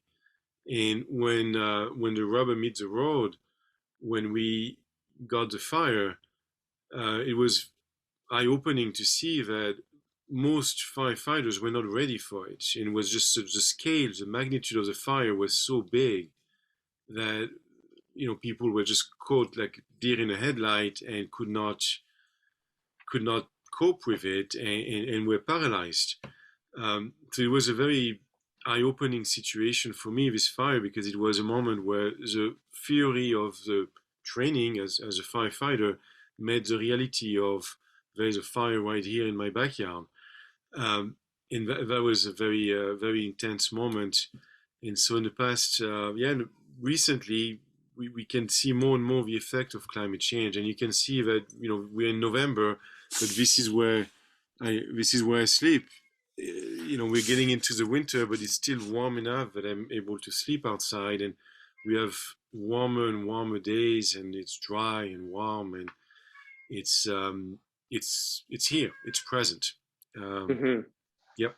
So that's what I want to say. Thank you so much, Pascal. The tree that you used to take refuge in reminds me of a tree that Seifu used to take refuge in, a kurkura tree, right above the valley in Lalo. And I've had a few trees like that myself too, places where we take refuge in. That was beautiful. Thank you for sharing that. Let's move to Ibrahim, and then we're going to do Q&A. So, everyone in the audience, anyone could think about maybe any questions you want to put in the chat. So Ibrahim, thank you for coming. We just met Ibrahim. He's from Benin.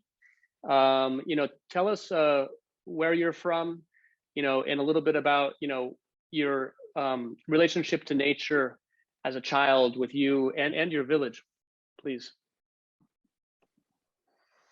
Thank you, Stephen. Thank you. I'm very happy to be on this event. My name is Chan Ibrahim, as you are saying. I come from Benin to join COP26. So about the first question, I want to say that when I was children, I was living at a mud house, who is built with natural materials, local materials, who is very good for the health because of the natural materials my parents used to build this. And when it's cold outside is hot inside, when is hot inside is cold outside. We was living it was fine. It was very good for us. But now when you come to my village, you never go to see these houses again. You are going to see the modern house who is built with modern materials and tin. And in West Africa, it's very hot, so people is going to use air conditioner. Who is also going? Who needs electricity to make to who need electricity? So we don't have electricity in Africa. So I think that we have to go back to our cultural heritage, our traditional houses to live more better than today. Yes, Steven? Yes. Thank you. I just unmuted myself. Thank you so much, Ibrahim. I just put Ibrahim's organization in the chat as well, and have a look at the traditional houses in Benin. They're very beautiful. They're compounds made of earth, but made in a very special way. And he's also involved in a network called the Cultural Heritage Network, and came to COP with lots of other people from other countries, including a woman from India we met yesterday, who also, like everyone here, believes that cultural heritage is really should be the kind of foundation of our adaptation to climate change, right? That we should use technology, but ground it in indigenous wisdom. And that's something that I think really holds this entire panel together, that belief in, reestablishing our relationship with nature and the wisdom of indigenous people. And so I want to put that in the chat as well, the Cultural Heritage Network. So with that, Jonathan, would you like to say any words? And do you want to sort of transition into Q&A, or would you like us to both do that? Or Yes, I would like to speak. Please. I've been listening to each of you very intently, and I just wanted to say how much it means to me, to all of us, that we're here. And it's so different, this meeting, than what we have experienced so far in Glasgow with COP26. In this meeting, we have been sharing personal stories. We've been listening to one another, not shouting at each other. We have been talking about the closeness to nature, so that it hurts, it feels, we can smell it, we can hear Pedro's birds. We can smell the I think it was the trees that Seifu was talking about. We're really there in the silence on top of the Santa Cruz Mountains. And it hurts so much to know what is happening to our environment. But Stephen and I set out to hear your voices, and your voices are telling us something that is really important to hear, that this planet is worth saving. And we can't just leave it to the political leaders and people who represent us to do that. So we spent a lot of time. I want to assure you that tomorrow evening, we're going to talk more about practical solutions. We're going to talk about what these incredible people who you've heard today are doing with their know-how, with their knowledge, and how they are helping people and making a real difference. That it's not just either the big powers do everything. It's the people in the front lines of climate change who have so many lessons for us. So what I'd like to do now is just open it up for questions. I don't have the controls at my disposal, but please either ask a question or make a statement. Those of you who haven't spoken yet, you're as important, and we really value hearing from you now. Thank you. Yes, thank you, Jonathan. So let's open it up. Panelists can ask each other questions, for example. Jennifer is going to unmute people when they speak as well. Feel free to raise your hand to put a question in the chat. And I was kind of secretly hoping I might hear from my former student Jiban, who grew up in Nepal, about what it was like hiking on the mountain trails to school for him, or maybe hear from my good friend Luz about how nature has changed in Honduras. But I'm not even sure if they're still here yet. Actually, wait a minute. I think they are. Yeah. Yeah, questions, comments, stories.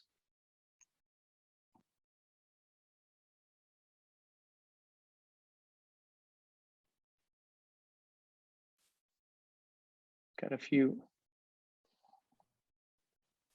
I'm gonna unmute Liz Lopez for a question.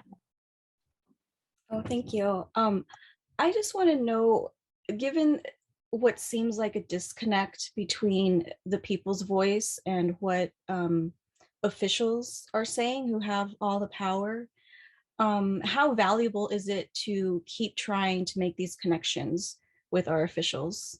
What percentage of time should we be spending on that versus really just acting amongst ourselves in community groups? Great question. Who wants to take that?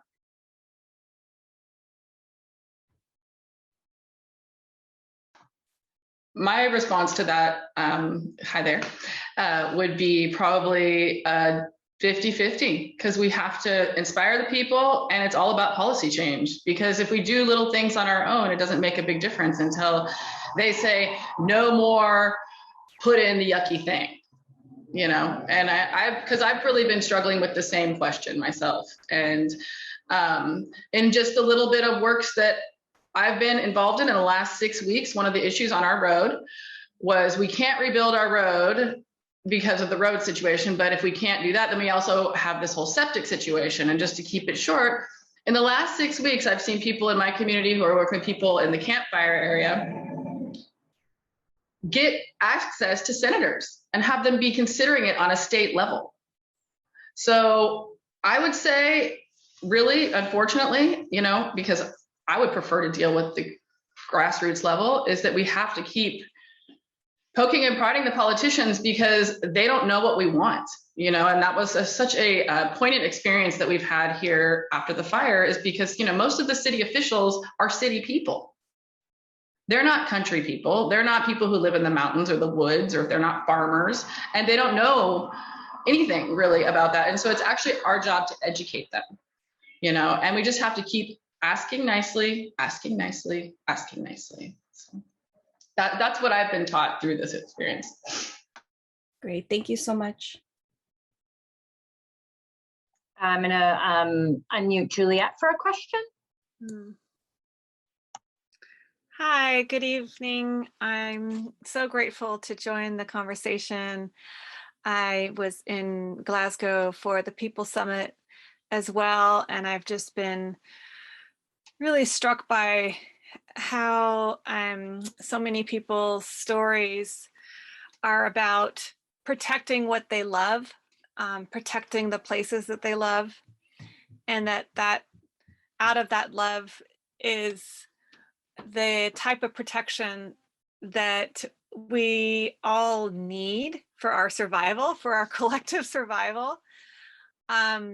And it's often the only thing standing in the way of more destruction. So I heard a lot from Line 3 pipeline defenders, from the Minnesota area, from Native American communities who said that they were the only thing that slowed down the oil pipelines from being built now are Indigenous people, Native communities. So your work in your community is so important, and thank you for sharing your stories, and know that we are connected. And I intend to double down on my community work as well when I go back. And I just wanted to say, how can we ask the question of how can we work together and stay together? Like, if the UN wasn't a framework for enough of a progress to be made, do you have suggestions for ways that we can stay better connected as a global people's movement, defending nature, defending what we love.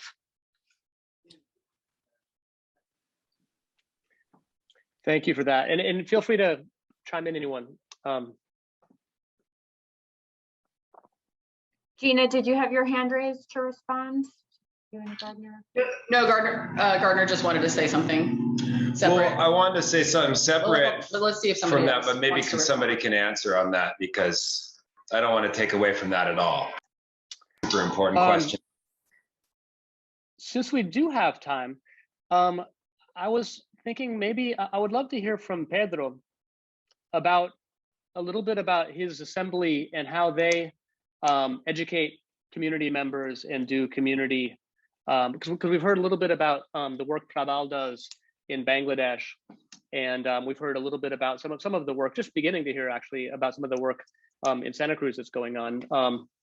Maybe Pedro could say a few words about Much Shimbal, the indigenous assembly that he helps run.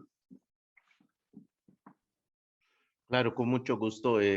Nosotros tenemos la experiencia de encontrar alguna respuesta a nuestras demandas, no a través de la confianza a los partidos, sino al funcionamiento de las instituciones.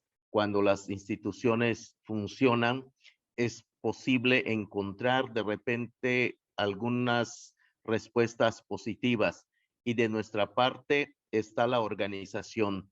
Cuando nos acercamos solos a los políticos o a los partidos o al gobierno, simplemente somos ignorados.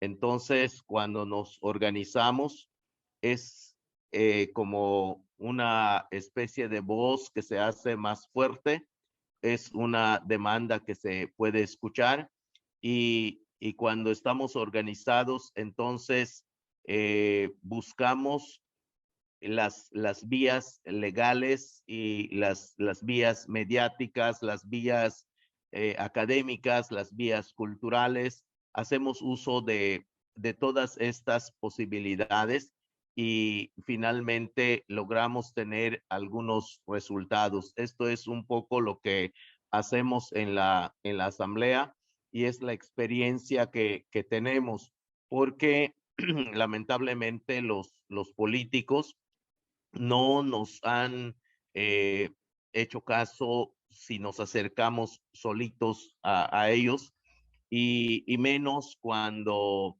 reclamamos nuestros derechos atropellados por grandes intereses que ellos tienen y que se representan muchas veces a través de las grandes empresas. Entonces es importante como 2, 3 cosas. Uno, el de organizarnos entre todos aquí abajo.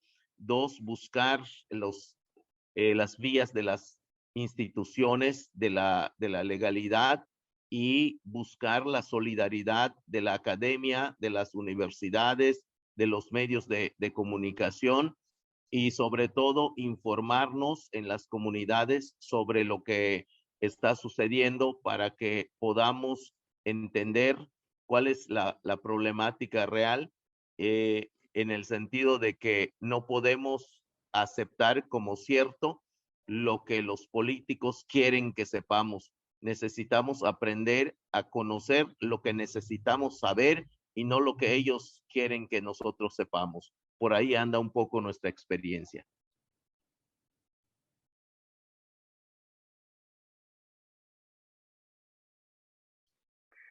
Thank you so much, Pedro. The work that Much Shimbal does is very inspiring, and it's sad that the government doesn't listen more.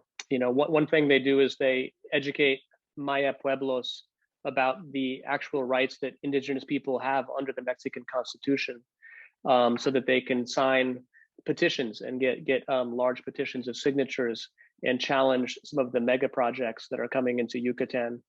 But more often than not, the government does what they want anyway.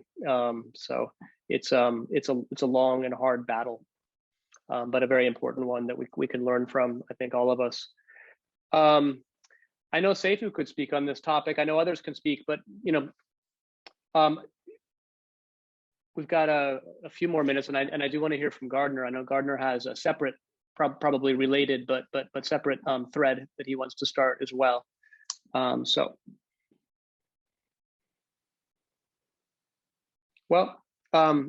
Let's Gardner, why don't you bring up your point? I got it. Well, I think it almost even is kind of just like a continuation of the same thread that seems to be underlying everything here, is that there's a feeling of, I mean, and Stephen, you've definitely, kind of hinted at it here, talking about indigenous practices. And I think kind of one of the main things, and it's as far as I'm concerned, it's kind of the main force behind this climate change thing, is the idea of we've all kind of been colonized, and all these spaces of the earth have been colonized, and just to the point of extracting more than there is to even extract, and it's just taking such a toll on things. And it's the thing that the problem with it, and the expansion of the colonial thing, man, and the reason I bring it up is because to get to the resources of each region, that we're all witness to, every one of these stories to me just keeps kind of hinting at the same thing. And what happens is you have some outside force that comes in and completely just squashes the indigenous practices, does not pull from the indigenous wisdom that evolved in the space, that helped the space evolve as well. There's an interconnectivity between the humans and the nature. If you want to separate it in some way, there's such an indigeneity of the people that are from the place, and their culture has to be put aside to get to the resources. And so we're all, once you listen to the land where you're at for a minute, if you can tune your ear, I mean, fortunately, Pedro and myself, they speak a language that they can listen directly to the birds, and we all can, if we can shut up, a little bit, just quiet down and listen. You can hear what the land is asking us for, because the people who were here before learned. They had time to learn, whether it took thousands of years, millions of years, whatever the conversation is, it did evolve.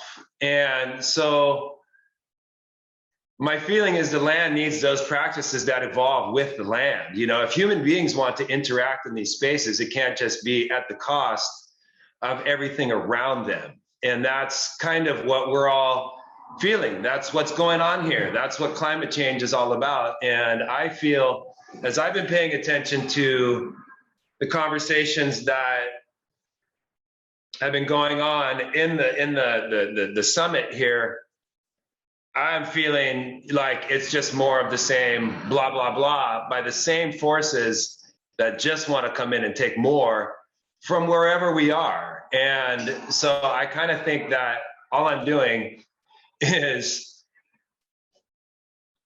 basically echoing what Pedro's saying, that and Gina was saying, it has to be done from this grassroots level. We have to take our spaces back and defend them from these interests out there, because they're not our interests. They're not for our long-term survival. They're not for our long-term sustainable. They're not for our kids, and in a lot of the American Native communities, they have this idea of any decision that's made, you have to think about 7 generations down the road.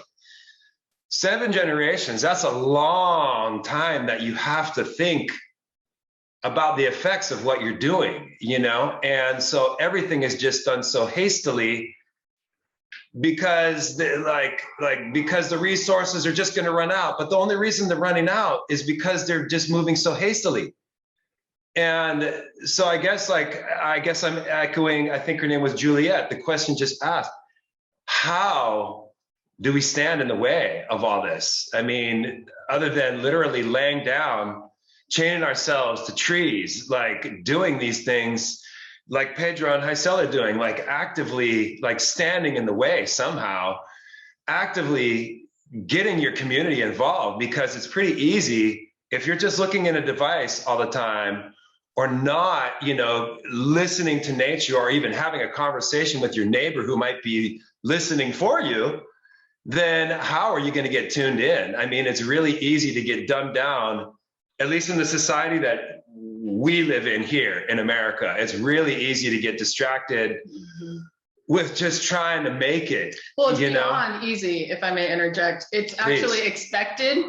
If your kid doesn't have a cell phone at a certain age, you're actually like somehow neglectful. The societal pressure is just it's horrible in terms of, you know, detaching yourself from nature. It's just kind of like, what? You don't have that safety mechanism put in place? What do you mean? And I just want to say, I don't think that we really need to worry about Mother Earth dying. I think we need to worry about humanity dying. And I think that's a huge part of the conversation that needs to change, because really, like, seriously, let's just get real with it. It's all about the conversation and the language that we use. Mother Earth will be just fine. She might have a couple extra divots, but they'll fill in.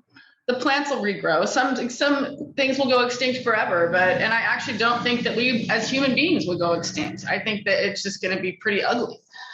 And to answer her question, Juliet, we do have to operate on a day-to-day basis. I mean, and actually encourage our friends and family to actually make better choices. You know, it's just like as a child, you know, it's always trying to differentiate between good and bad. Are your children good or bad? No, they're just making good or bad choices. And so I think our culture, it's really interesting because people don't want to speak up. You make a wave, oh, how dare you, you know? And it's directly connected back to this expectation to produce.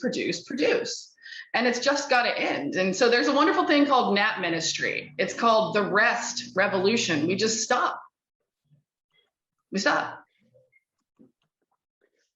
Oh, muted. Thank you, Gina.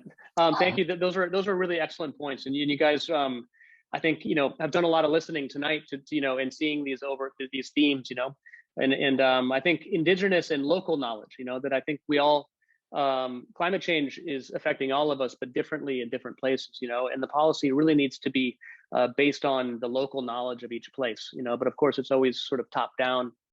I'd like to hear a short story before Jonathan actually wraps it up, and we're going to wrap it up at the very end with a quick song from Benin, actually. Jiban, my student, who fled actually the Maoist regime in Nepal and has worked his way up slowly but surely to the architecture school at UC Berkeley now, is joining us today, and he wants to tell us a little bit of a story about, you know, first of all, you know, if you want Jiban, I mean, Jiban used to like hike like miles through, you know, the mountains of Nepal to go to school, unlike a lot of friends who didn't want to do that. And but right after he moved to the United States, a devastating earthquake destroyed his city. He didn't hear from his parents for a while, and now he's helped design a new house for his parents. So Jiban, thanks for joining us today, and tell us, you know, just a little bit of any of that story you want to jump in to. So no pressure. Let me. Oh, yeah, I'm gonna. Let me unmute Jiban if he's still here. Where I have to find you first.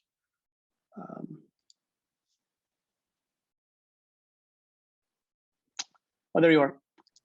Okay, I've unmuted you. Go ahead, Jiban. Thank you. Can you hear me? Yes, we can hear you. Thank you.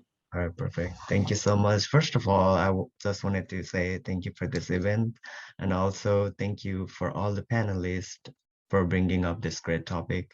As Mr. Mayor mentioned, I was born and raised in Nepal. So in a very small village, for my high school, I had to walk 1.5 hours to the school and then come back the same 1.5 hours. It was the scariest thing, but I did continue, and then here I am today. And after I moved to the US in 2014, in 2015, April 23rd, there was a biggest earthquake in Nepal, where there was more than 8,000 people. They lost their lives, and then many buildings were destroyed. So I want to say it's not the earthquake that kills people, it's the building. So yeah, so after that, we had to rebuild our house, and then I I was just studying architecture in City College, and I also had a diploma in civil engineering from Nepal, and then I designed one plan, and then I had to send it to the municipality in Nepal, and they had to approve my plan. And then actually I was able to, they passed my plan, and then we were able to build the house. We finished the house in 2020 last year. Yeah, we're still paying a little bit debt to the bank. We took a loan to build the house, but yeah, it is going. And then I'm also about to finish my architecture degree from UC Berkeley in 2023. Hopefully everything goes well. That's all. Thank you so much for coming tonight, Jiban, and sharing that amazing story. I want to connect you later with Ibrahim, our new friend, and I think you would really be inspired by this cultural heritage focus, and bringing in Nepali local architectural tradition with your innovative modern technological ideas as well would be really neat. So we'll keep talking about that as well and making connections. I'm going to turn it over to Jonathan, who wants to say a few closing words for this first session, and also remind everyone that this is happening tomorrow at the same time, and we're going to pick up where we left off tonight to continue the discussion. So, just segueing from Jiban to Javier. Javier is a student at UC Berkeley. He's our translator today. But I want you to know, in Tijuana, where his family comes from, he has supported a robotics team. He is supporting local orphanage that gives children a chance in Tijuana to grow up healthy. And thank you so much, Javier, for translating for us and for being here with us. I want to thank each and every one of you. So when I gave my introductory remarks, I talked about the fact that we started solito, alone. And Stephen and I and all of you have been going on paths, sometimes alone, sometimes feeling afraid, sometimes feeling angry. But what I'm feeling right now is from solito to solidarity, from aloneness to solidarity. I think that's how we build things. We can't control the future, we can't control things, but we can go from aloneness, from those moments of despair or anger or frustration, to solidarity with one another, with solidarity, not just for people who are coming from places terribly impacted right now with climate change, but solidarity with children who are very frightened right now around the world, who don't know if there will be a world for them. I do believe there will be. I do believe that the solidarity human beings will, as we have over and over again, since people have started migrating across the face of the earth, people have found ways to change, to grow. Tomorrow, we're going to address some of the same people. Hopefully, guests will come back and others will join us. But we're going to talk more about practical things, about the know-how, about what people are doing, what they're doing in their own lives, what they're doing in larger communities, and what we can learn from them. I think that's this really important thing coming out of the climate change COP26, is that they And we really need to hear what can be done, not just diplomats signing a declaration, but what can be done in Santa Cruz, in Ethiopia, in Benin, in Yucatan, in the Santa Cruz Mountains, and whoever else wants to participate. So if you'll just join with me, if you feel like it, everyone unmute yourselves, or someone can unmute everybody quickly. Please unmute yourselves if you feel like it. Just unmute yourselves. That's actually going to be Jennifer, technologically challenging, but I'm going to try to do that for you, Jonathan. But go ahead. Why don't you go ahead with the rest of your idea while I'm unmuting people one at a time? Well, Jonathan. thank you, Stephen. I will. So what I'm hoping for is that we can have a chorus of voices saying from Solito to Solidarity. Can I hear it? Can I hear you? Let's try it softly. From Solito to Solidarity. I can't hear you. All right, 1, 2, 3. From Solito to solidarity. Solidarity. Thank you. And we'll see you tomorrow. Same Great, time, and same station. thank you for coming. And here's a song from Benin while we leave. Yeah. What is exactly his name? Oh, a woman is playing on the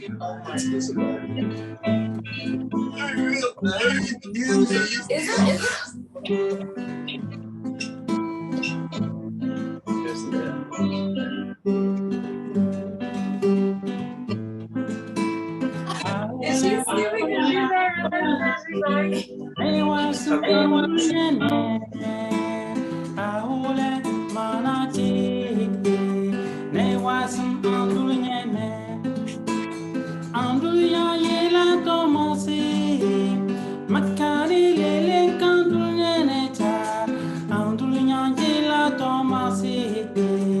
Makacha Hesuda Ulente Palolamto Lala Uka Kesi Makala Wenale Dunyaneta Malakisna Malakisna Malakisna Malakisna Yelem Yoi Yelem yo Yelem yo Yelem yo Yelem yo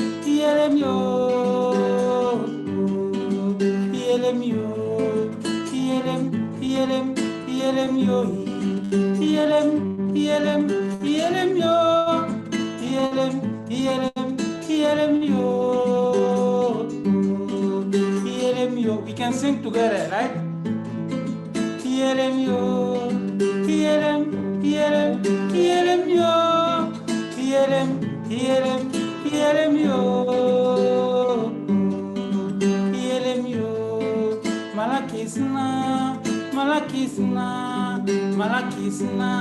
Malakisna Yelem yo Yelem yo